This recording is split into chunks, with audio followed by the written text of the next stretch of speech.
Samson, the strongest man in the Bible and the final judge of Israel. Within the tribal territory of Dan, there lived a couple named Manoah and his wife. They were a faithful and righteous pair, yet their home was marked by an empty cradle and a barren womb. Their hearts ached for a child, a longing that echoed through the quiet corridors of their lives. Little did they know that their prayers would be answered in the most extraordinary way. One fateful day, the sun hung low on the horizon as Manoah's wife went about her daily chores. In a moment that would forever alter the course of their lives, an angelic messenger appeared before her. This celestial being carried a divine message, a message of promise and destiny. She was to bear a child, a son, and not just any son. This child would be set apart from birth, a Nazarite consecrated to God, a vessel of divine power in human form. This child would be named Samson. The promise of Samson's birth was accompanied by an array of extraordinary conditions, a divine script written in advance. He was to abstain from wine and strong drink, anointed not with the oil of this world but with the consecration of God. His hair, a symbol of his commitment to God, was never to be touched by a razor. He was marked by a sacred vow that would set him apart from the day of his birth, and this was just the beginning of an extraordinary journey. Samson's early years unfolded with a sense of divine favor that set him apart from his peers. His physical strength was unmatched, a gift from God that defied explanation. His parents, blessed with the knowledge of his unique calling, guided him with love and devotion, nurturing the seed of destiny that had been sown. As he matured, Samson's life became increasingly defined by moments of divine intervention and remarkable feats of strength.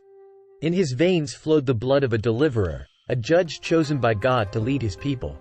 Samson's strength was not merely a physical attribute. It was a manifestation of divine power working through him. It was in the vineyards of Timnah that the stage for his destiny was set.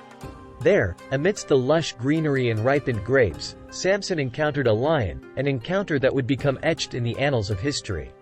The lion's roar marked the beginning of an enigma, a riddle that would intrigue and perplex generations to come.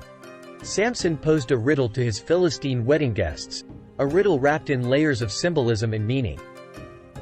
Out of the eater came something to eat, and out of the strong came something sweet, he declared, setting the minds of his adversaries ablaze with curiosity. The riddle was a challenge, an invitation to unravel the mysteries of the divine. The Philistine guests, eager to claim victory over this enigmatic puzzle, embarked on a quest for answers. They turned to Samson's Philistine bride, a woman bound by loyalty and love. The pressure mounted as they sought to unravel the riddle's secrets, driven by a desire to triumph over the Israelite who had challenged them. In the midst of this riddle's unraveling, Samson's interactions with Philistine women became a defining element of his narrative. His choice to marry a woman from Timnah stirred the already simmering tensions between the Israelites and the Philistines. This marriage, seemingly born of love, carried undertones of rivalry and conflict. Yet, it was Delilah who would etch her name into the annals of Samson's life story. Her name, synonymous with betrayal and treachery, would become a symbol of the frailty of human trust.